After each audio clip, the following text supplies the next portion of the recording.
What's up, dudes? Welcome back to TripleKO. The news is nonstop and it's ever flowing.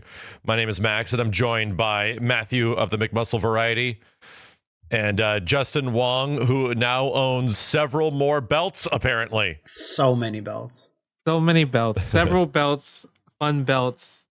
I mean, yeah, we just came back from CEO, and that was it was fun. I mean, I played in like obviously the old games, and that was the first Street Fighter 6 major, and it was a blast. I was running a booth, and I don't know if it's the first, but I ran an Extreme Battles tournament for Street Fighter 6. oh, the one with all the crazy, goofy stuff, right? Yeah, like little mecha friends, drones, like pretty much quest, and it was actually pretty fun. A lot of crazy stuff did happen during that stuff. Like there's one mode where it's like, oh, there's a knockdown. If you get knocked down, you lose your life, right? That type of thing. So first to 5 to get knockdowns. But then there's also a gimmick where there was this explosion ball, like a Tekken ball, where it just explodes, right? So this guy is about to get knocked down, but the ball saved him. So he actually restood with the ball, and he was able to make a comeback from that. So there was a lot of elements. Yeah, that was tech. There was a lot of elements to it where it's like, you should have lost, but that's why Extreme Battles is Extreme Battles. Matt, that's why it's the canon way to play Street Fighter 6. Did you ever go to a CEO, Matt, or no? I was in Florida at the time, years and years ago, and I think it was like there was a wrestling pay-per-view going on in Florida at the time, and like I was invited to that with like some friends and stuff. So we went to that, but like Jabali was like doing both things, or it was a few days before, so I was really, really close to going. But it's like between that and Combo Breaker, since I've already been to Evo, it's like the two big majors that I want to go to one day. So yeah, CEO's fun because you turn it into a vacation. I think the first CEO I went to was like 2014 or 2015, and you effectively turn it into a Disney World Universal World Tour. So you can go to all the different places like in Orlando. However, that was old CEO when it was back at the Wyndham. They've been in Daytona for 3 different CEOs now? Justin will probably know. Yeah, it's been 3 different CEOs. It's been since I think 2019, and obviously 2020, 2021 didn't happen, but it came back in 2022 and also this year, 2023. So I think they have maybe 1 to 2 more years in Daytona, and then Jabali obviously keeps talking about moving back to Orlando because obviously everyone Daytona's on Twitter, a little oppressive. It's a little rough. Twitter FGC is like, I'm not going to Daytona ever. So the numbers definitely are down compared to like Orlando versions, and it's also of CEO. I think it also contributes to that other fact that when you're in Orlando, you are in the most interesting part of Florida. You have so many things to do around that area that are genuinely like fun and engaging between, Disney World and Universal and stuff that I haven't even done. So I think that's, another contributing factor.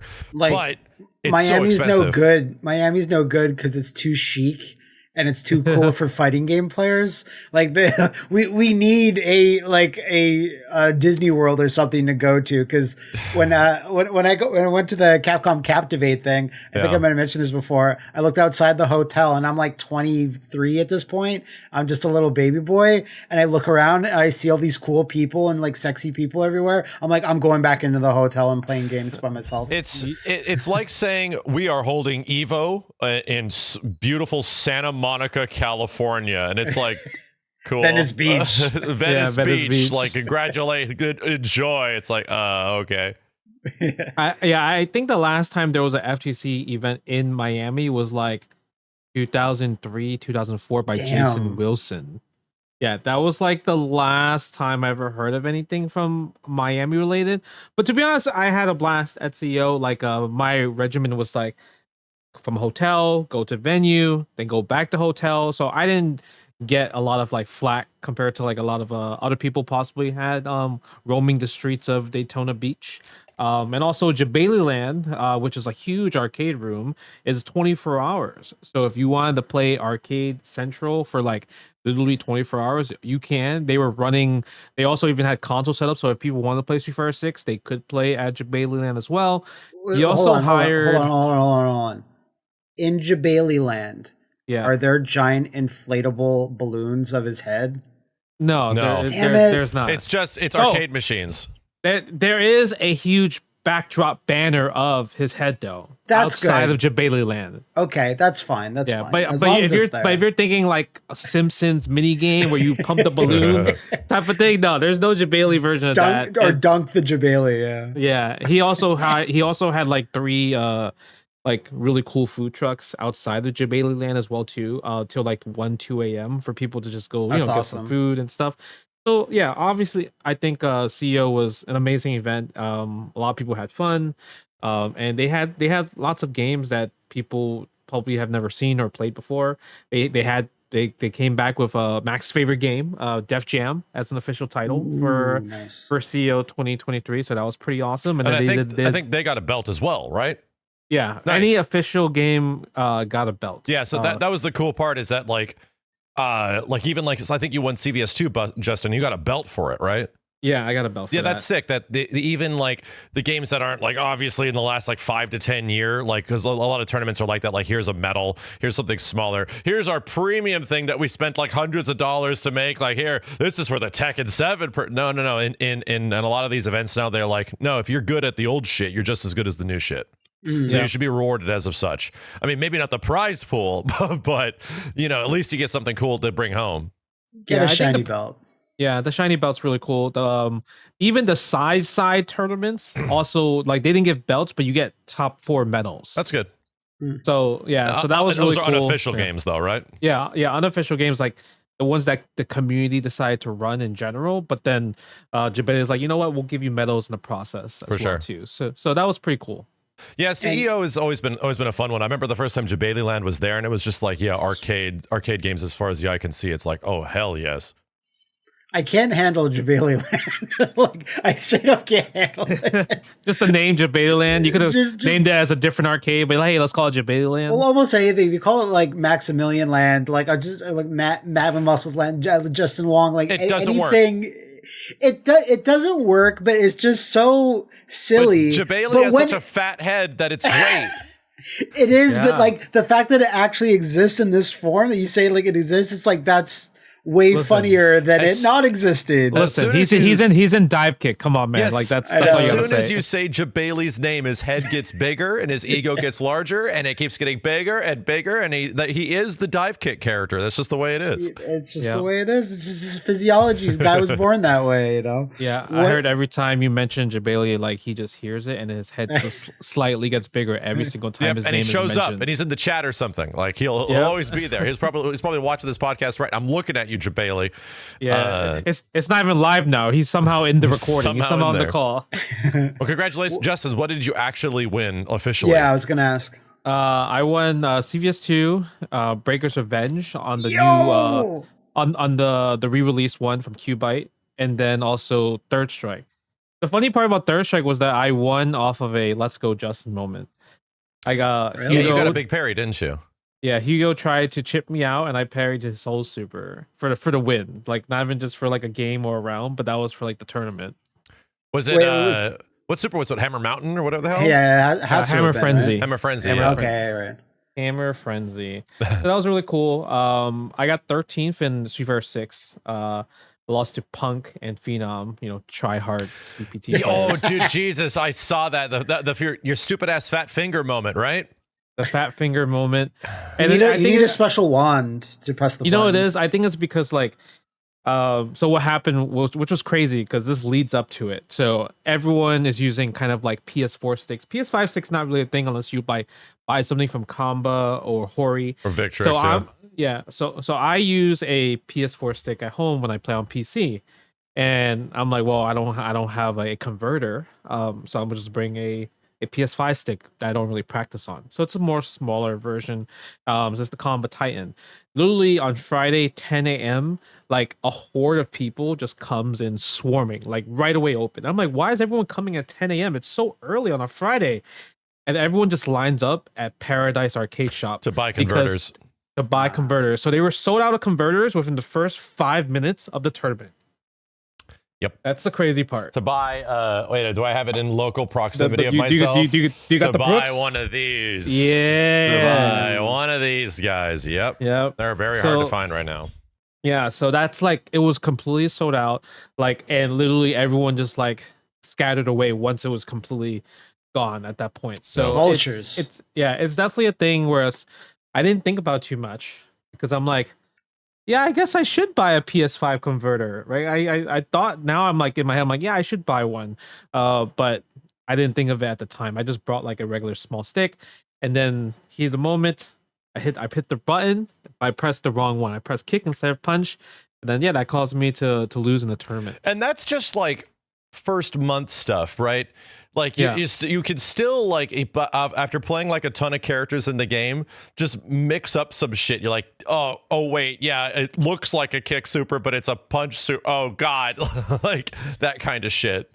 Today's episode of TripleKO is sponsored by PayPal Honey, the easy way to save when shopping on your iPhone or computer.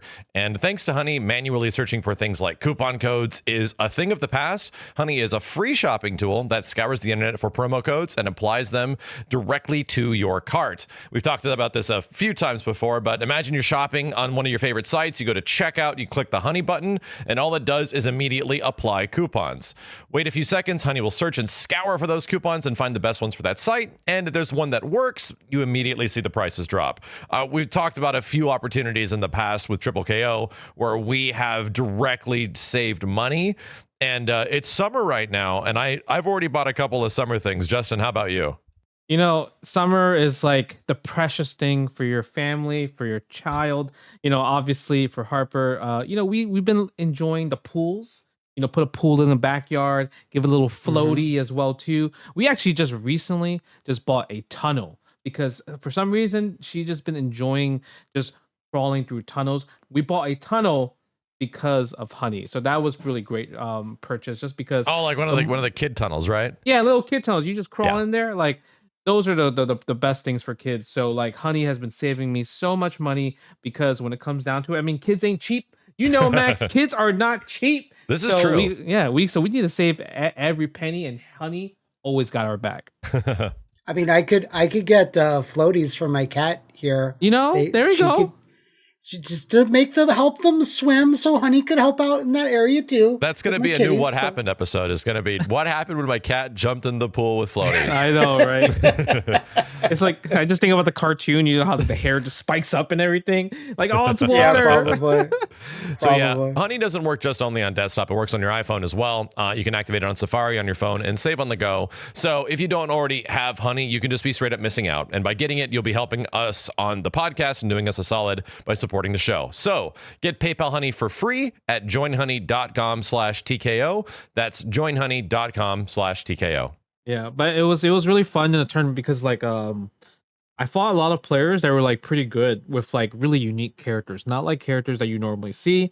And it was like I fought a really good Jamie player and a good Lily player. But the funny part was I'm like, well, rank mode in Street Fighter 6 really got me prepared because I'm like, I got master with Jamie, and then I'm in the process of getting master with Lily. So at that time, I'm like, oh, I already know these matchups. But imagine if I didn't do that because of the rank mode, I probably would not have. Yeah, I probably would not have known those matchups. And that is kind of representative of the modern era. Even in fighting game situations where the netcode was balls. Balls netcode in Street Fighter 4 and Ultimate Marvel 3, just to keep it Capcom centric, did completely allow for a new generation of fighting game players to exist. Smug was just an online warrior, before he started. But he has so much experience of playing online that it contributed to the fact that offline everything just got easier. And to be completely honest, going back to like Xbox original with myself, that's how I learned matchups in Third Strike, because I didn't have the money to always go to arcades to pump quarters into a machine, but I did have the time just to stay at home and grind matches online in like my late teens, early 20s. So I learned a lot of matchups, even though the netcode was balls.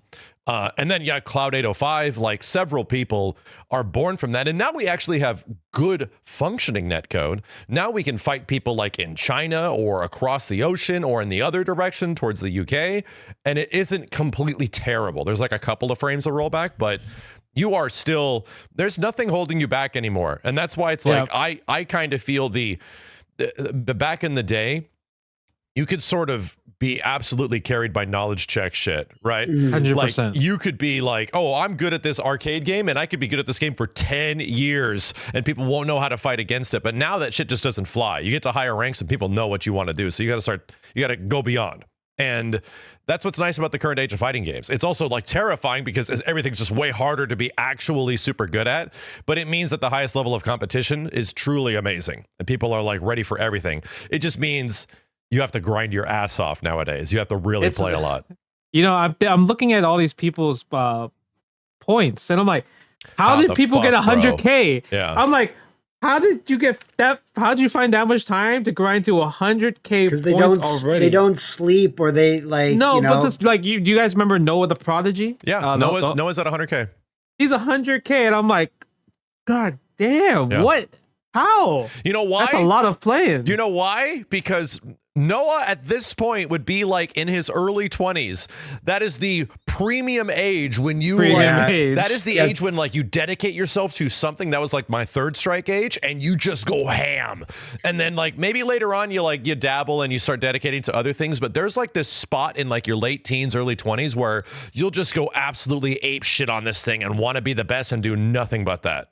And physically, you can do it. You have that energy. Mentally and physically, Red Bulls will just be good. Yeah. Like they won't kill you like they would me or whoever. But yeah, around that, like I always remember hearing how it's 24 is when you like bodies physically start deteriorating. Like you can't be better than you were at 24. Like, or, you can, but like just the science dictates that, you can be the same, level, but you can't really get better after that. I'm like, I passed that long ago, but yeah, your 20s is where it's at. And I think it also makes sense that like, even when Noah the Prodigy was like growing up and making his first debut in like 2011.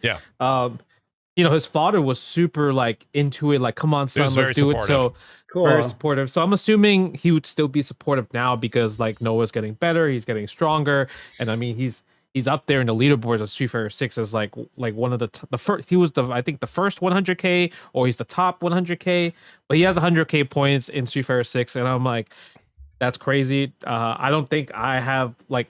It will take me years to get to 100K at this point. Yeah. Like, just grinding. And it's and I mean you're getting a taste of a little bit too, but you're doing the proper grind, which is like a whole bunch of characters and learning all of them. Even dude, I ran into a situation with Street Fighter 6 over the past like couple weeks where it had been a full week since I played the game. After like the first week it had been out, and I was like, oh my god, dude, I want to play so bad, but I literally have had zero time to do so. And then we got sick and a bunch of other excuses, right? So then I came back to it, and then at that point the average platinum and diamond player had definitely gone up significantly. It became a lot harder to get there, and that's where I'm at right now in the lower later end of diamond. But it's been like interesting that like everything is super challenging. It is. Well, we might as well just like launch into this now because it's going to be a topic we're going to talk about later. But like Street Fighter 6 has been out for, by the time this podcast hits, like a full month. So are you guys hating it like you told me before we started recording? The game sucks, man. We're just doing it for the paycheck. Screw it, Capcom. You could kiss my nuts and lick my ass. Making the Street Fighter 6 game that looks like my ass. When's Street Fighter 7 already? Come on. Where's Street Fighter 7? Really dropped the ball. I don't know. I feel like on my end, a lot of fighting games in the first month over the past like several years, you feel like you get a pretty good understanding of what this game is, and is it still engaging you, or are you feeling like you just have to grind it now? And like Street Fighter 5, I kind of felt that, where it's like, okay, I think we figured out the game in like a week. Now it's just like really just grinding, and these unique situations aren't popping up as much. And several other fighting games have been that way, in my opinion, but there's been a few that aren't, and Street Fighter is one of them. Where after the first month, people are still figuring out who's truly good. And that's kind of interesting that it's still all over the place. Blanca just won a major, for Christ's sake. Speaking of CEO. So right now, I'm trying not to burn myself out. That's a good idea. I'm absolutely loving it. Like, I finally stuck with Ken, and I'm just sticking with Ken and I waited like 3 weeks to do this, right? And every time you land a drive impact like counter and you drive impact them, every time you land like a perfect parry, every time you remember how much perfect green shit do I have compared to my blue shit down there, and now I'm going to do the most optimal green shit to blue shit. Here comes the damage. Is it going to kill? Maybe. Boom, they're dead. Fuck yeah. Like, there's that moment, that feeling that is like, I perfectly calculated all this shit in my head. I came up with the game plan on hit 1 and it all worked out.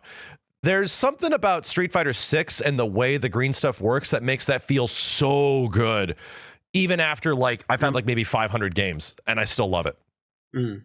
Yeah, I personally when I was at CEO, the first thing I thought was, I want to go home and play rank.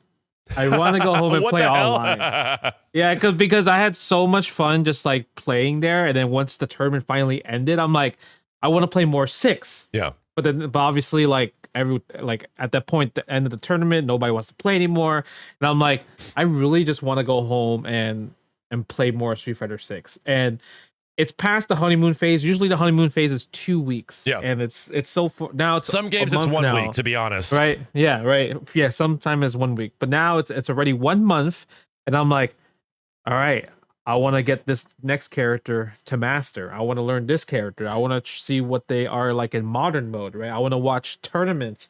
Like, I'm so all in with Street Fighter 6, and it's just like in the most funnest way possible. Not even a competitive way. It's more of like I really enjoy playing this game type of vibe. And it's like all Max has, like the drive impacts, the parries, the combos. And the combos are so sick too, right? It's just so interesting how everything changes because of just drive rush, and because of punish counter / counter hits. And like, the more every day I look at Twitter and I'm like, oh, I just learned something new, right? There's so much tech with all these characters. And then now, man, you see all these characters that are getting better and better and better. Yeah. Because at week 1 they were considered weak. Yeah. Now they're like, oh, they actually are pretty good and pretty viable. And I just see that Street Fighter 6, I don't see it dying down anytime soon. We're about to get a new DLC character like in July, I believe, right? Rashid? Maybe, yeah. Really? In July? Right, I think it's July. They definitely said summer. Evo. Right. I think they said right before Evo. I don't think he's going to be tournament legal, possibly, but it's just so cool. Rashid's going to be part of it. And World Tour mode was super fun. I still need to level up because, playing avatar battles is like super fun as well too. Just playing jank. Dude, there's just so much. I have to say, I've put a total of less than 2 hours into World Tour mode, and I like it. I actually like it. The problem is, when I had the time to fire up Street Fighter 6, I didn't want to do anything but jump online and play matches. Like, that makes was sense. Like these other elements in the game are really good, but the problem for me is that the one thing in the game that is like its core, its heart and soul, is fighting other people, and that is so good that it's prevented me from even playing arcade modes with other characters. When in most fighting games, that's like the stuff I'm going to gravitate to initially because it's the most popular, and I just can't do it with Street Fighter 6 so far.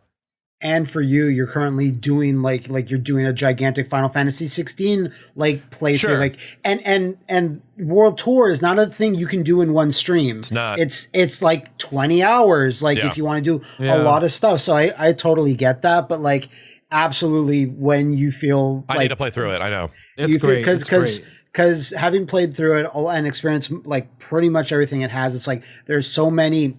They get it about nods this character or this nods and references, and they're not like some are surface level, but some are just like, that's a fantastic deep cut, or that's a really fun thing for that character to do. On that note, I will say, when we last talked about this, I had said, oh, I really wish they put the second costumes on the mastery level rather than Bond. And everyone was kind of saying, oh no, it's actually way faster to do it on Bond. And at the time we recorded that, when I had gone through my initial playthrough of World Tour mode, I had done a bunch of mastery stuff. And when you get mastery of a character, you get a cool little cutscene of your character doing a kata, and they like, it says Ryu, the Eternal Warrior. So it's very memorable. When you get Bond, nothing really happens. It just says Bond maxed out. Bond maxed so out. when we recorded that podcast, I had 3 people almost ready for the mastery thing. So I got bam, bam, bam. So that was very memorable. Whereas when I got the Bond, I had to look back. I'm like, oh, I got Ryu's thing. So at that time, it looked like it was the reverse, where like mastery is really easy to get and Bond is not. But once people figured out all those gifts to give, like, yeah, you can do it in a session. Like most characters, you can get it. And then I did the rest of the characters that just to get their Bond level up, just to say I did, because once people figured out the chart for the gifts, it was a lot easier. Because I was always thinking you need to get the extra special 40 points gift, and like, no, you just get some money and get the gift that does 5 levels, and you just spam that, and that should be enough. And yeah, that seemed to be like it was the correct way to go for Capcom to do that, because they were never going to do it for arcade mode. Like we said that they should, but I saw people like Olaf and some other community members, they made full charts, right, of where like everything is and all like the breakdowns of like every single item location and what you need to do to like max it out, because it is all like accounted for. So it makes sense. It's a single player mode with like, you know, a huge amount of content to it if you really choose to like jump and dive into that. And ultimately, like, I know it's good. I know it isn't for everyone, but I know for the majority of people, it's going to be like a super fun mode. My problem is that the online works too good. My problem is that I wish it was worse. My problem is that every single character I've played so far online, even though it hasn't been many, has been super interesting, and I'm getting better and it feels great. So I want to play more. And then like everyone else is leveling up around me at the same time. It's just the most premium. I'd say this is arguably, I've never been so addicted to like playing ranked in a fighting game, like next to maybe like DNF Duel, and that's because DNF Duel was just like that. This is the same shit, man. It's just like by the time it's like you lost a match, you don't even have time to process what happened. You're in another match, so it's like, and they're still working on it. It's been off and on.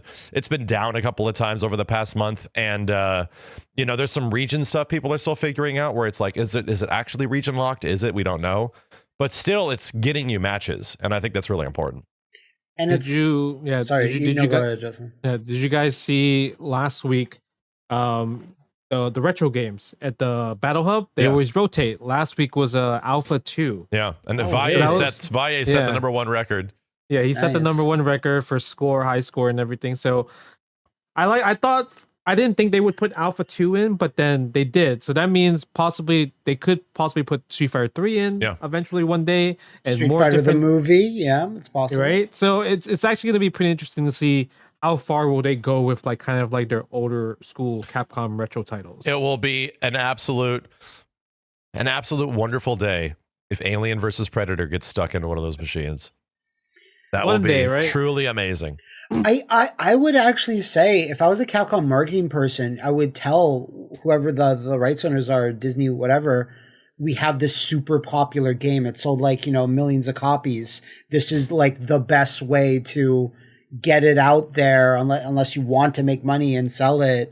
I don't know, but like, like Fortnite is just a marketing machine at this point. Sure. Here's this new movie coming out. Like, you can kind of make that argument to anyone that, like, for the Punisher game, which Justin played not too long ago, or God forbid, Cadillacs and dinosaurs. That would be sick too. Like, that would be a way Capcom be like, this is our biggest, most popular fighting game in the last 10 years. We can do this. This can actually help you if a new Alien movie is coming out. As a marketing gimmick. That'd be cool. What's up, everybody? We have another sponsor for today's episode, and that is Manscaped. And you guys already know we love talking about our balls. This might be TripleKO. Mostly you. Yeah, but there's 6 balls in this channel right here, right? And guess what? Cannon balls is sometimes what I like to call my balls. And guess what? It's summertime. We gotta let them breathe. It's hot. I don't know how hot is it over there, but in California, it's probably over 100 degrees. Vancouver, it gets up there like 90 degrees. And sometimes we need to trim those bad boys, because those hairs, we don't want them pubes be sticky and everything, because that's gross for your significant other. But guess you know what, Matt? I know me and you, we share ball. Well, we share a ball trimming bond technique. Yeah, we share ball bonds, ball trimming techniques. How are your balls lately?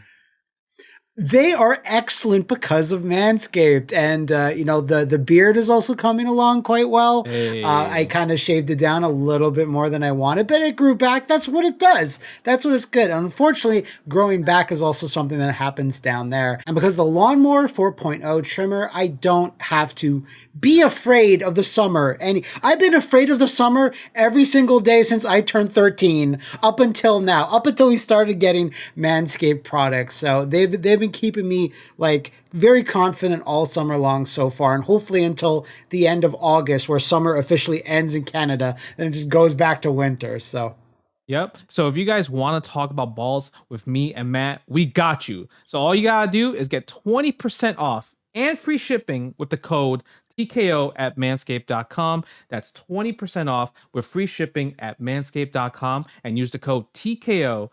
Manscaped is the perfect way to get your patties sizzling hot this summer.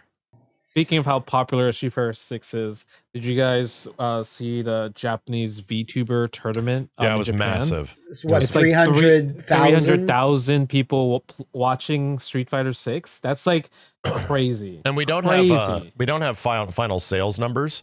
Yeah. But Street Fighter 6 is the best-selling Capcom fighting game ever for its time frame.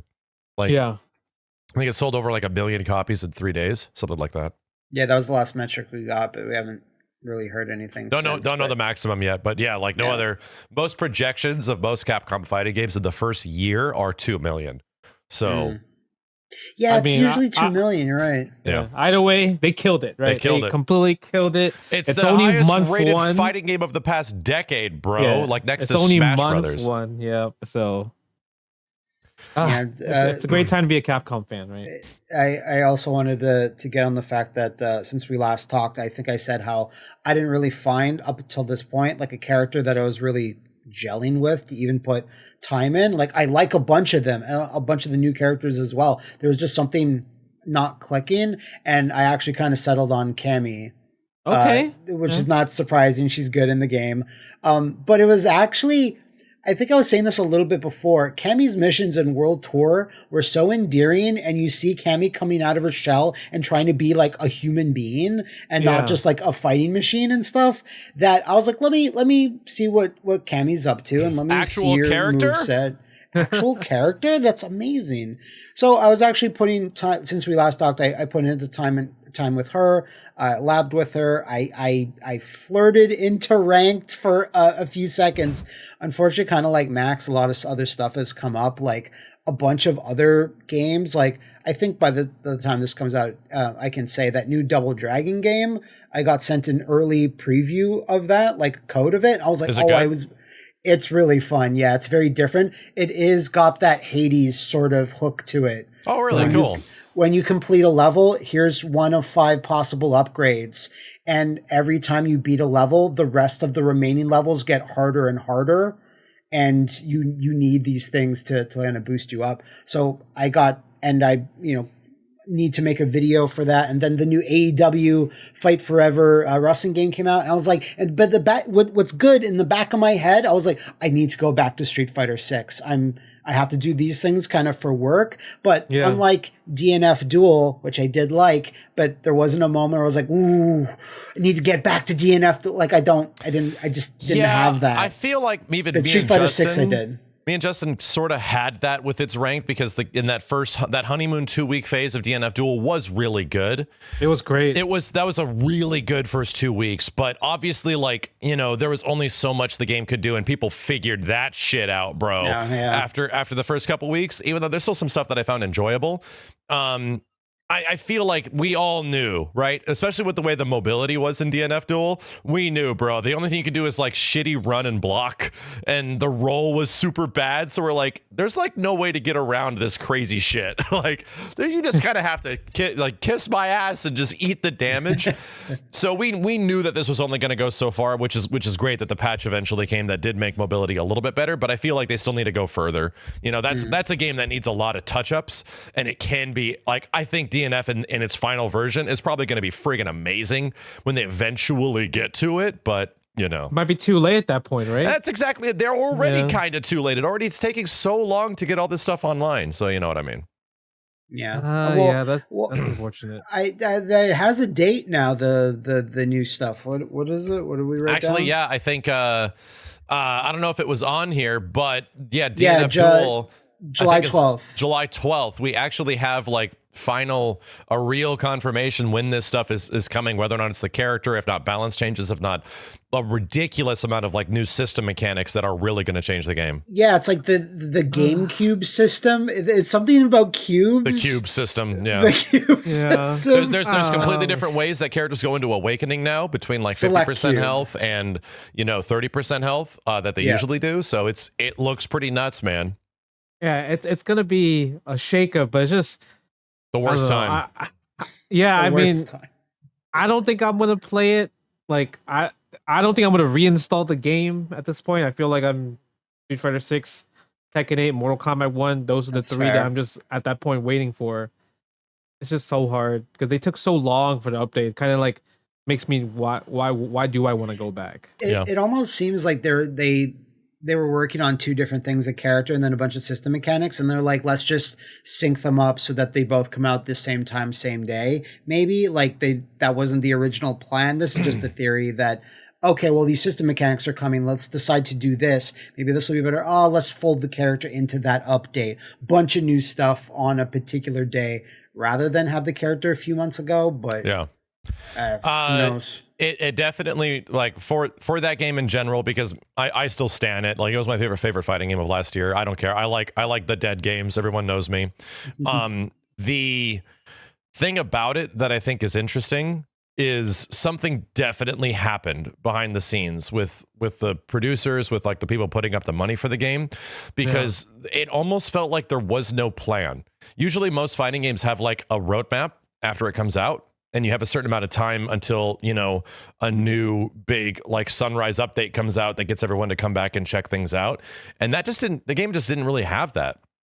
It had a patch that made some things like adjusted, which is a normal patch, right? That's just a normal patch, but like a DLC character, new content, new stages, anything like that was just not in there for actually ever. So it's been a year since the game came out, and this is almost like, again, DNF Duel is like a mid 2000s, late 90s fighting game where they're just like waiting until the next game to actually make significant updates, which I think we have learned doesn't really fly anymore. Like we now get that because everyone has this huge negative stigma that this game needed these updates a long time ago and it just didn't get them.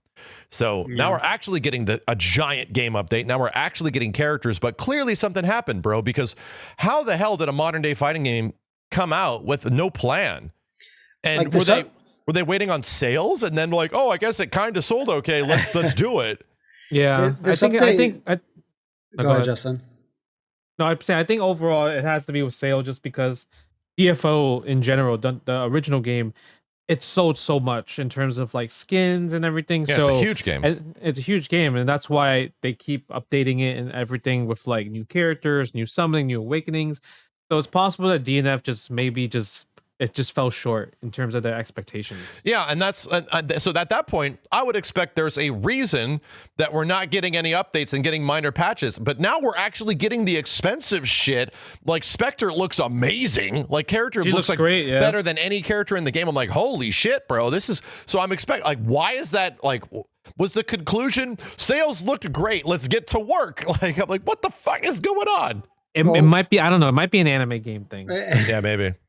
Where's Dragon Ball Rollback? Come on, man. This is true. Still, but I was gonna say, like in the with the announcement of this update, there was an interview with the director, and kind of frustratingly, he doesn't give any insight as to why things are being handled this way. He's just hyping up the mechanics and Spectre, and that's kind of it. That's a very Japanese thing, that everything is fine. It is, isn't it? Everything is fine. It's a PR thing. It kind of has to. You can't be like, well, we ran through all these issues, blah, blah, blah. Yeah, but you can still give like a neutered, generic response. Like, we were thinking about what to do next, blah, blah, blah. Like, don't tell me about the drama. Like, I don't expect that in a press release. Well, we know that's not true, because like we know that if the smart companies, and Capcom has done this as well, when you acknowledge the fact that there's issues and you're willing to tackle those issues issues and be like upfront and forward with your community, no matter how small or large it is, usually that's better to be like, we're really kind of like looking forward to more about this side of the game and it didn't deliver. We're acting on that, right? An acknowledgement that something didn't land in the way they wanted to, and we want to fix it.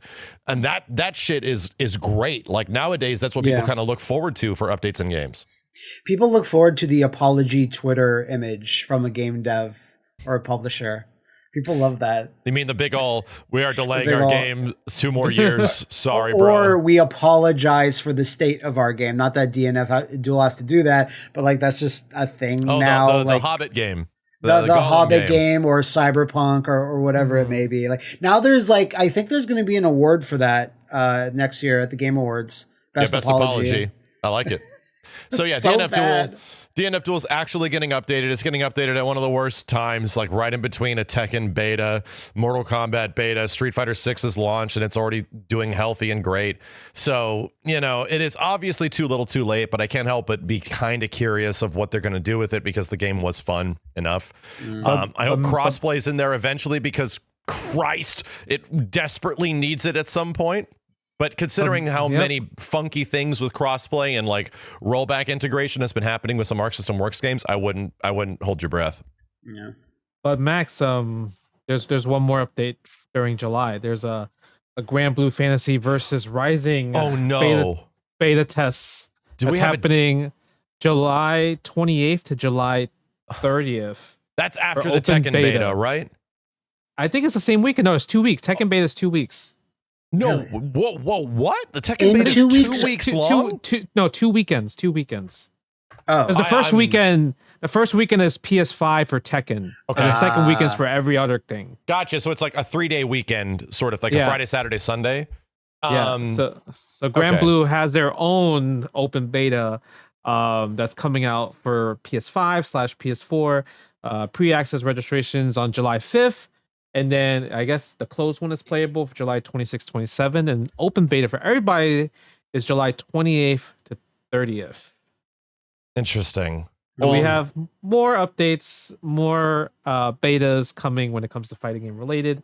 And this one is like a really big test because, you know, Grand Blue Fantasy, it pretty much died during the start of the pandemic. Literally, it had no chance of survival. And this game looks genuinely cool. Like, yeah, it looked great. It's kind of the exact same, like not the exact same, but a very similar like DNF situation where there was like, I get, well, this game is fine. Like it's genuinely fine. It's not the thing that I want to put like the most time in the world into because I just didn't get a character in Grand Blue, but there was pretty obvious like an upgrade path of how they want to make the game functionally play better.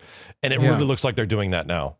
Yeah, I think they did a great job. I mean, they made sure that there was always new characters coming in, new patches coming in, and now it's like a new version. And then I think I believe they have rollback for this one, so this one should be much better to play with because the current Grand Blue community, I mean, I think they're playing on Parsec, right? So to make it survive, right? Wow. So this one looks really promising because just the mechanics in general, it looks more polished as well too. It should be a pretty exciting time for people that wanted to give Grand Blue a chance in the community. Have they announced what characters are in it or no? I think this might be just like a Street Fighter 4 update type of thing. You know, like how there's Champion Edition 2012, so forth and so forth. So right. GBVS Rising might be that type of thing where all the characters are still there, but they added completely brand new mechanics. Well, no, for the beta. For the beta, I'm not sure. Beta, like, is Siegfried going to be playable in the beta? It looks like there's no friggin'. No, I'm pretty sure it's just Gran, Catalina, the top 4 characters for sure, but who knows? Maybe it's like 6, 7, 8 Lance characters. Or whatever the hell his name was. Yeah, it might be default cast for most. Dang it! Okay.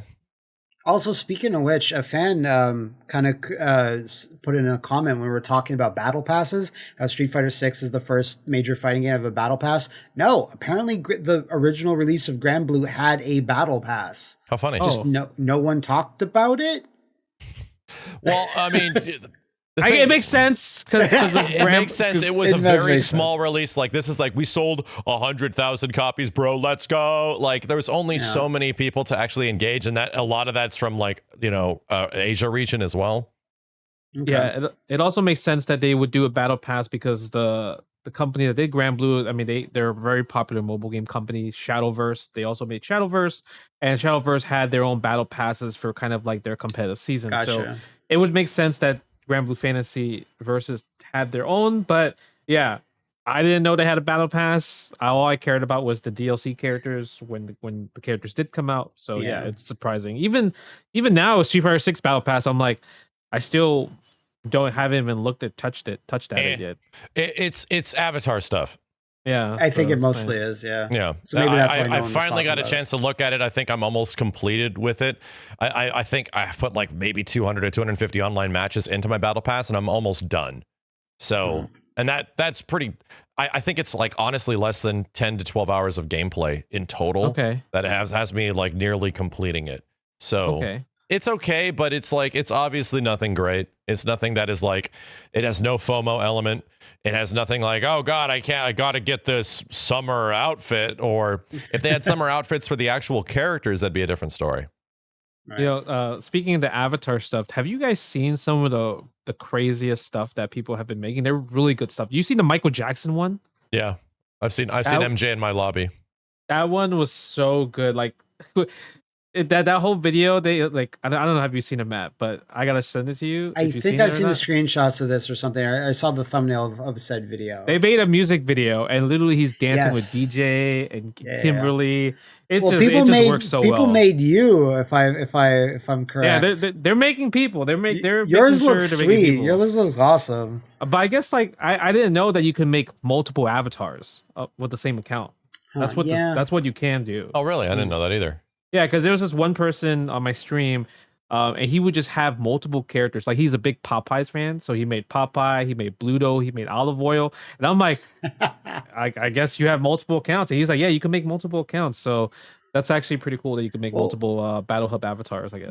The official Popeye Twitter constantly tweets at Street Fighter 6 and is like, when are you going to give me my money for stealing my pose and my face? That's funny. Yeah, me and Justin have had an opportunity to do a couple of freak fights as well. I made a couple of videos on it so far. They do very well. And just getting people in a lobby with the most freakish things and then commentating it is pretty amazing. It's basically dog fighting. It's basically cheering on your weird beast. It is actually like legit cockfighting, where it's just let's just throw a couple of chickens in there and let them go ape shit. Yeah. My cock is the best. All right, but I need to ask you guys something because since I was gone at CEO, same weekend there was a Mortal Kombat 1. Oh, it was the same weekend. Closed network test. I tried to download it, but with convention Wi-Fi, I failed to do so. So yeah, tell me about it. You go first, Matt. Well, I'm pretty sure it's the exact same build you played at the Warner Brothers event. Yes, it is. So I'm not going to have a ton of new insight that because we talked about it at length on the last podcast. I will say, like, for my part, like, I did really enjoy it, but it felt like I know this is what it is, but I felt like it was such a tease. Like, God, I wanted more characters. I wanted the more cameos now. Yeah. I really wanted to dig in. Yep. But I was just going to say quickly, it's like what you guys said. It's like, I have no idea how this game works. Yep. Even after playing a good solid 2-3 hours in total during the stress test, I managed to record some stuff. But I was just like, wow, like Kitana herself. I'm like, I barely, that was a character of all of them I played. I was like, wow, she's super fun. And can do so much shit. And like, I felt like I barely scratched the surface. Like I started really getting into the air combat. I'm like, oh, I can do this off this. Cool. Okay. That's the right pop-up. And like, just as I was just sort of getting it, I was like, okay, I have to do other things. And then, oh, I'll come back and play it. Oh, wait, it's over now. Damn. Yeah. That was really fast. But I did really like what I played. It was this kind of what we said last time, where some cameo stuff is like a little slow. The grabs are just so slow. Like, I don't know. I understand why Kano does like a taunt after his throw. Just jump backwards. Get the fuck back. Yeah, get out of it. Everyone says that to Kano. It's like, you're really enjoying your screen time here, brother, aren't you? Exactly. Yeah. I do like personally wish that they had a cameo system that worked really well already. And it was in Mortal Kombat 11. And we talked about this, and I actually like played it. I need to go to it again to show people how that shit works. But when you did a cameo move in MK11 with those like assist fighters, you got the same exact shit. There was like 3 moves. You couldn't modify them from what I understand like you can in MK11. So that is obviously more. But when you did any of them, they just came out. Like you did not have to enter a pose. You didn't have to do this stuff. You didn't have to like look at them as they're doing it with your arms at your hips and shit.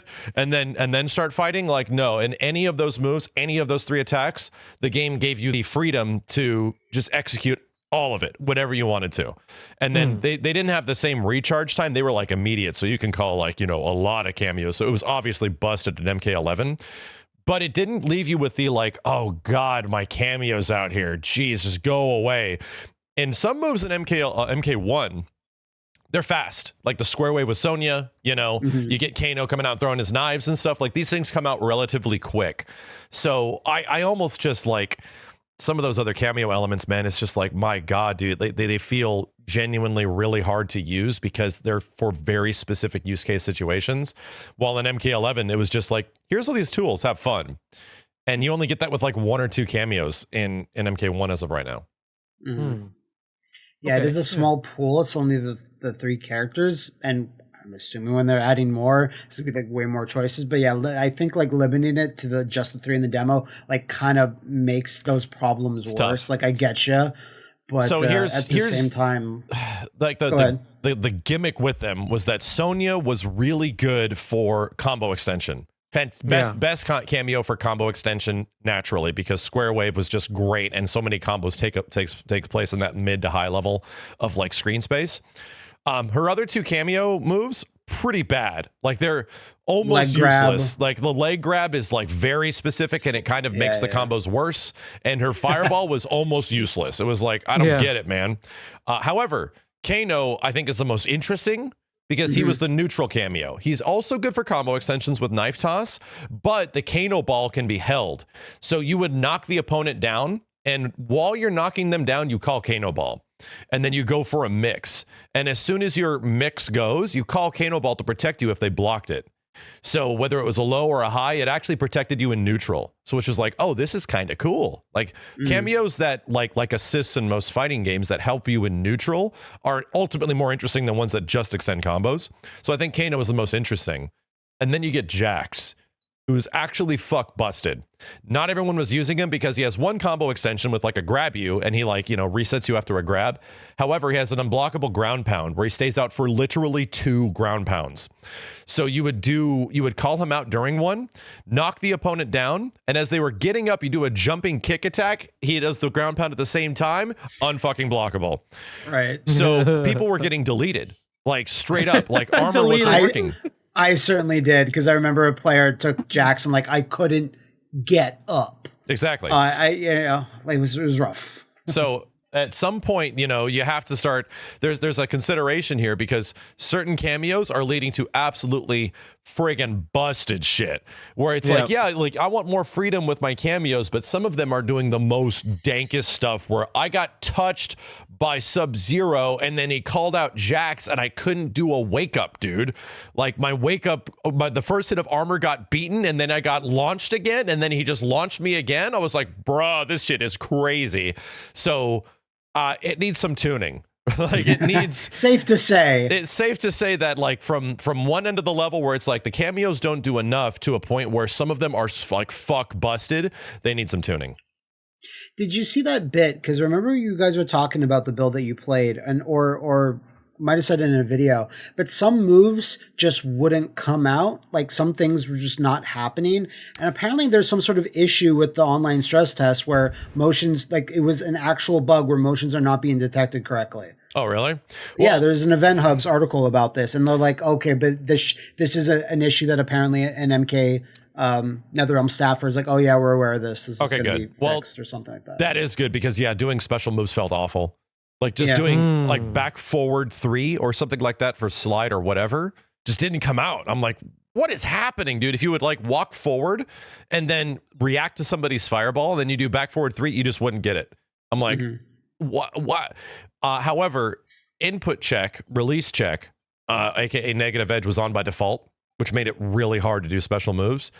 And the game has an insane amount of input delay.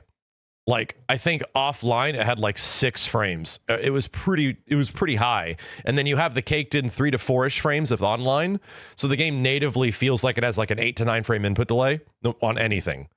Damn. So, and I checked, I'm like, is this just me, or is there a lot of caked in input delay in this game? And the NRS guys are like, oh no, there's a lot. So the people that have played like MK11 for years, they're like, no, this has a lot. It has the same kind of input delay problems MK11 had. So unfortunately, there was a lot of contributing things to like the first impression of the game when you start fighting neutral and, you know, playing people, that kind of compromised the way the game feels, which is not a great like first experience, which is leading to a lot of like the slowness. It's just one of the contributing things of like game feels slow, like, and sluggish. Like, yeah, of course, if there's a lot of input delay and your release check, you can't do special moves, dude, it's going to be rough. Hopefully the actual beta that a lot more people are going to get access to will have update, like all that, like really small minutia will be updated along with, I hope, more characters, like maybe 2 more and then 2 more cameos or something. Because I mean, I got, like, not gonna lie, I got kind of sick of the Street Fighter 6 betas, and then the demo is just not really giving you like at least 1 or 2 other characters. But I guess it doesn't matter because we're like, what, a week away from the game releasing, or it seems like it is, because September is going to come really fast. So so would you say the online portion wasn't a great first impression then? I don't think so. No, right? And there were definitely some, I didn't run into too many online issues outside of the fact that the game froze a lot.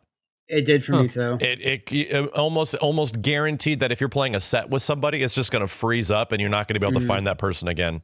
There was no options as well. There was no way to see what the ping was. There was no way to see your controller scheme and if you can change anything. Cameo was always on R1, which didn't feel great. And you wanted to move it to L1. So there was like, I don't know, just a lot of things that when I sat down with the game that I kind of had gripes about, but obviously combos are fun as shit. Like the movement is as we expected, Justin, from what we played at Summer Games Fest. It is the way it is. Like dashing was useless. And I talked to Ninja Killa a lot, who is like, you know, resident best MKX player and played a lot of MK11. And Liu Kang is a zoning whore. Like he looks cool. He looks really cool. He does crazy damage when he eventually hits. He was playing Liu Kang the whole time, but he was zoning people the fuck out. And what happens in a game when you have like no mobility or projectile collision? Yep. You can't get in. Can't get in. You just stuck. So he was a little concerned about that. He was wiping the floor with a lot of general players and playing some of the best players in the game. I was watching him fight against Sonic Fox's Kenshi. And yeah, like Kenshi has some pretty decent grounded movement, but he just can't get in sometimes. And he needs to get in with his like ghost guy and start doing stuff. So it became difficult. Oh yeah, because in the older MK, he had like kind of a teleport move that comes down from the sky. I guess from like MK10. Oh yeah, they possessed Kenshi, I think, in MKX was great. Yeah, so he had that move. I guess they don't have that move where he can't get in. He has to get close. He's a puppet character. It makes sense.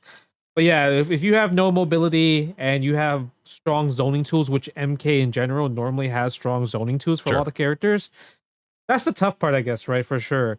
That's definitely tough. And I feel like, you know, the devs obviously know this. They've been making Mortal Kombat games forever. They get it. So I feel like a lot of the answers to these situations of either like game is slow, you know, you can't get in because mobility is too slow, like all this kind of stuff is likely alleviated by cameos. All the other cameos, and that's the whole thing, is that like the cameos are genuinely interesting. The thing I said about Sonya, Jax, and Kano all are wildly different ways to like play the game and change your character. So just imagine when you get like 15 more of them, dude. Like, holy hell, like this game's going to be actually nuts. My biggest stipulation is that it has one of the most interesting and unique and bizarre fighting game takes I've ever seen. So you have a game that runs at like the speed of an MK2 / Street Fighter 2, where characters are like walking around and you're making your approach, right? But when you land the hit, it turns into Marvel vs. Capcom 3. It is so weird to have a game that pretty much plays out that slow and grounded footsie neutral, even slower than like MK11 grounded footsie neutral. And then I touch my opponent, here's 60-50%, bro, into mix, you're fucking dead. It's like Marvel 3 shit. I'm like, this is crazy to me. Like, I'm genuinely curious what the other cameos do to the game.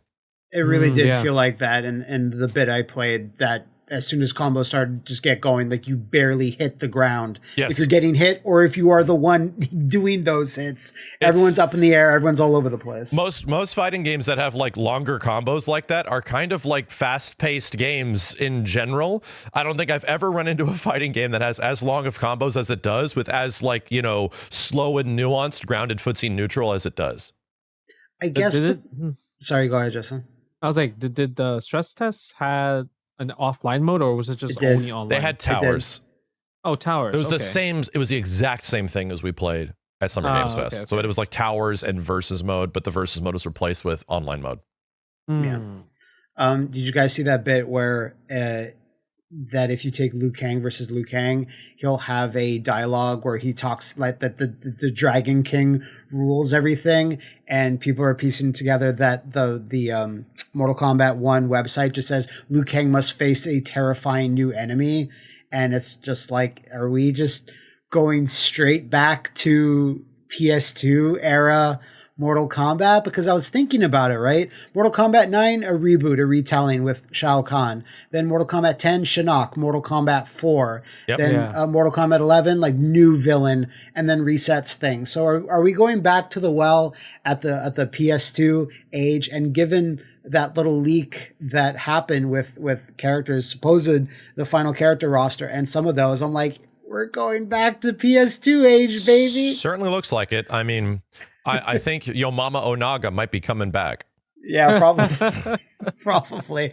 And Shinjuku. Oh, God. Yeah, Shunjinko. Shujinko, thank you. Yes. Shujinko. Yeah, there's I think they've already been candid about that, right? They've already sort of said, like, yeah, we're going to bring a lot of PlayStation 2 era characters back. And based on some of the leaks, if they are true, yeah, there's a lot in there, like Natara and crazy shit. I don't want to spoil it for everybody, but, you know, that's not that surprising. Natara was in the Mortal Kombat movie, so. Yeah, she died so fast, though. Yeah, well, whatever. She was in it, man. Shut up. She'll be if anything, no way she's a character. She has to be a cameo at least. Yeah, I just want like I feel like none of the characters really vibed with me. Sub-Zero is obviously the one that everyone went to because he is the most like approachable. And he is fun to play, but man, he really is like, it feels like MKX Sub-Zero. Once you land the combo, it's different, but it's like the same thing where he's like this overhead low guy, and that's just kind of it. But now you just can't combo into ice ball. You combo into a ground ice. Yeah, it's fun, and there is some really cool shit, but the dive kick is like not great. And all it does is scale your combos more. So there's like not much reason to use it. I'm like, man, these things look really cool. Yeah, exactly. It looks so cool. Fucking cool. I want a good reason to use them, you know? Yeah, I'm surprised he's basic vanilla, huh? Yeah, like and vanilla I was ice cream. I started to look back, and I did some. I need to like make a video about this, where it really feels like a lot of the characters in MK1 are way more kitted than Mortal Kombat characters ever have been. And yeah, they do have more special moves per character for sure than like what we're used to with MK11. But if you go back to like, and I hate to make the comparison and suck MKX's dick any more than I already have for the past 10 years, practically. Your lips are dry. My lips are dry. They're blue. Sorry, MKX. You've just been drained. I've been giving you too many compliments. But characters get so many combo strings in MKX. Yeah. It's fucking wild, man. It's like 3 times the amount of stuff, because in MK1, they have a pretty decent amount of combo strings. They have more than MK11, it feels like. But if I went back to MKX and I actually looked at Sub-Zero in that game, and even his like no variation version gets a shit ton of combo strings. And then you get the other ones that add even more to it with even more special moves. So characters in that game just had a ton of shit that they could do. And that's why, like, you obviously saw optimized combos in MKX, but there was a lot of shit to work with. So it felt like it obviously is a step in the right direction because characters get more things than they did in MK11, but it isn't the same, like, to an insane degree that MKX was giving characters just so much shit per variation and so much shit at a base level. No, I guess that makes sense. I mean, MKX is like, I mean, yeah, we talk about it so much. It's the GOAT. It's the GOAT for Mortal Kombat games for sure, and it had combos, creativities for days. And yeah, I mean, when I think about Sub-Zero, I'm like, I liked them a lot too when I played Mortal Kombat 1. But when you look at like other clips of like Kenshi and then Liu Kang and Katana, they just look so much more cooler than Sub-Zero at that point. Yeah.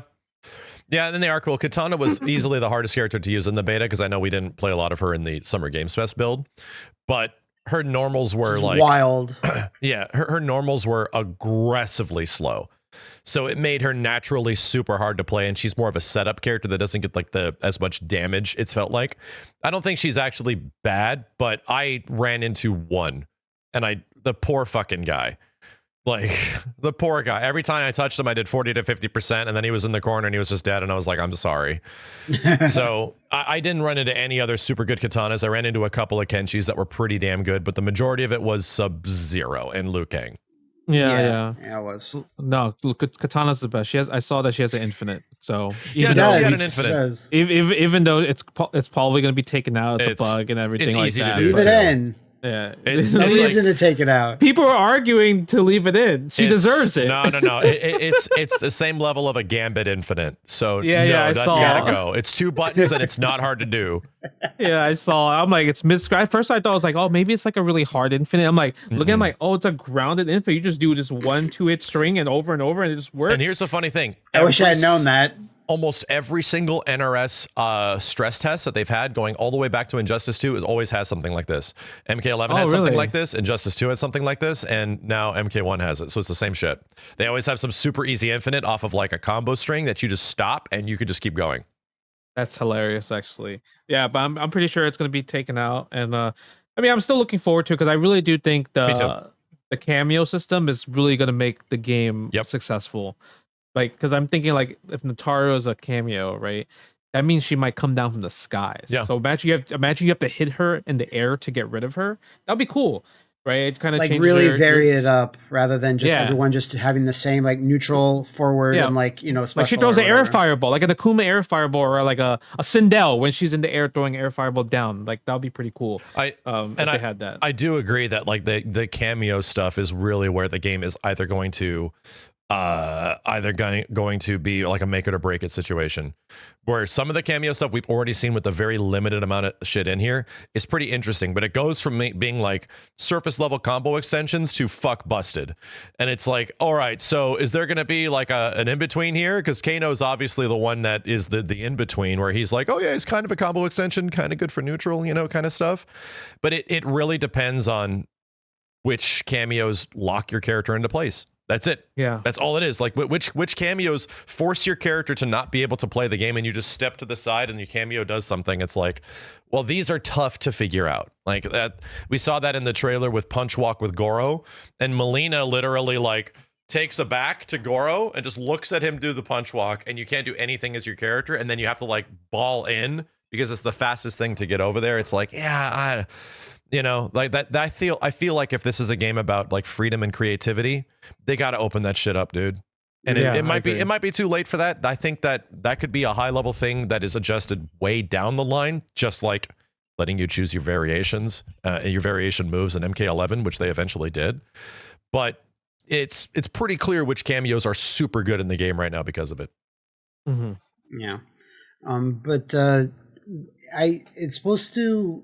You're supposed to pre-order it, right? And then you get beta access? I think for so. August, yeah. Yeah, you have to pre-order. Was there a date? Was there a date for that? Like August, right? It was August. I remember just August. August in general. I don't know exactly what date. But that's that'll be within 1 month of launch. Yeah, which at that point, like, not that much is going to change from that build. Probably not. Yeah, maybe tiny things. Maybe some super busted shit. And if there's one thing like across the board that I think even the highest level of competition is saying, is that they want Mortal Kombat 9 mobility, right? If this is a game that is focusing on like raw dashing, MKX is funny because the dashes in this game and that game can't be canceled. So regular dashing in MK9 exists, but it's not great because MKX, because you can't strike cancel them. You have to commit to the forward dash, and the back dash has invulnerability, and that's it, which is why running was kind of like better in most situations because you can actually cancel it. In this game, the dashing is just bad. It's just bad. You never want to do it. So I'm they glad need to give us a reason to do it. I'm glad they kept the stance switch button, but got rid of the run button. Yeah, me too. I like stance switch way more. Me too. It's bold. You like the little flip back and I'm forth. so left and glad right? that we can still flip. It's what makes Mortal Kombat unique. It is. I just realized, I think we talked about this slightly before, but it's like there's going to be constant back and forth between Street Fighter 6, here's our new character. Mortal Kombat 1, here's our new character.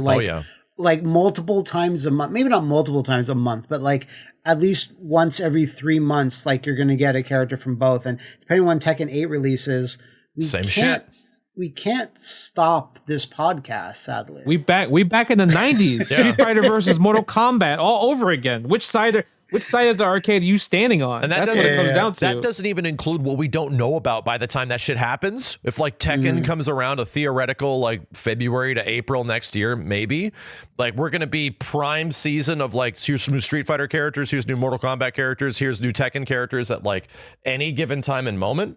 So And then we start getting closer to like E3 next year. So like what? We don't even know what Arc System Works is working on, right? Maybe like Killer Instinct at some point will grow a brain. Like, I don't know. Like there's a lot of other franchises that we have no idea what the hell they're doing. Project L, random Project L, dude. Random, they had an announcement that they hired more FGC members into the Project L team. Like Nerd Josh, he was one of the guys that was chosen to Apology Man as well too. So you can tell that they're slowly throwing out information about Project L. So that's going to be coming soon whenever. And I think they announced like kind of like a little fighting game trailer, but that's not related to Project L. But like Riot just made a fighting game like video with like a different like look of the game. It's more animated. So it seems like they're getting into a fighting game season. And yeah, I mean, on Garo. Oh, practically forgot about that. That's still there too, and we might actually get a Project L trailer at Evo, like maybe. I think I made this declaration before, but when Garo, I guess just when it releases, like I'm gonna try to make that my KI 2013, where I'm like, this is the game that I dedicate myself to. Your full send. Exactly, because I'm never gonna get another after this. Like I just assume possible. I won't. Treat this like it's going to be the only new one ever. Like that's what I have to do. I'm trying to think back, like in the past of us being like content creators, if not like the modern era tournament post Street Fighter 4. Like, what was your full send games where it's like, oh, I'm just this is everything of my fiber and being. Definitely Street Fighter 4 for everybody. Marvel 3 was definitely for me and Justin. It was like a full send kind of experience, and then for me and you, Matt, it was obviously KI 2013. 2013 full send. I think MKX made me fall in love with it. So it got me. Like over time, it pretty much grabbed my heartstrings. So I'm not going to say that's a full send. I was not fully committed. Sadly, MVCI was a full send for me after the gameplay. Wasn't a good call, right? It was, and I acknowledge this is a bad call, bro. So that's like getting married, but then like, oh, I'm not sure. I'm not sure if this is married, and all of a sudden she took your credit card. It's like, oh god, oh my god, she took all my colored eggs. Oh no. So we got a couple more bits of info, right? So we got what is the KI thing? Yeah, Matt's got a KI thing up here, which is I think one of the last things we got to talk about. And yes, I don't know if Matt saw the one that came before this. Matt, you saw the Fulgore one, right? I have ordered the Fulgore one. Okay, so this looks like it's just going to be a trend. There is from is this Premium Collectibles? Is that the guys that are making it? Yeah. They are making fat ass, huge ass, mega ass Killer Instinct statues. And they are incredible looking. Fulgore has like several different color variations that was announced a while ago, and they have a Saberwolf one now, and there's like blue Saberwolf and black Saberwolf and white, and you can add his metal arms to it. It is fucking amazing. Yeah. I have not ordered this because I want to order it, but I don't have the room for the Fulgore that I did order. Yeah. So I don't know. Like I need to move to get these. I'm buying another shelf. Because I really like Saberwolf KI2 with the gold arms. Like I really like that design. And I assume that this is going to be at least like a 3-figure deal. Like, you know, it's weird that not so much weird that they went with Fulgore, but weird that they went with Saberwolf next. Like if it was me, I'd be like, we are having 3 collectibles, seeing how they're going to do Fulgore, Jago, Orchid. Yeah, that just seems like the trio. Fulgore was kind of KI1 inspired. 1 and 2. I think he was kind of like variant. Yeah, he was kind of like a mix in some ways. This Saberwolf is obviously KI2 Saberwolf because he has pants. Yeah. So obviously KI2 Saberwolf. You legally can't sell a Saberwolf a statue if he does not wear pants. Not wear pants. That's just a lawsuit. That's just a lawsuit. So where do they go from that? Who's the I was about to say Spinal, but I don't know if I'd be interested in a Spinal statue unless it was Killer Instinct 2013 Spinal. 2013, because he's too nothing going on. Yeah. What about Glacius? Yeah, classic Glacius, but Glacius is a bit of a weird looking character in the old games. I don't know. Yeah. If you give him the puddle with the dragon punch, that'd be a cool shot. If that pose was what he was doing, that shit would be amazing. No. You get Cinder, but he glows. He's got a bulb inside. He's a nightlight. You can give Ripley that for a nightlight. A nightlight.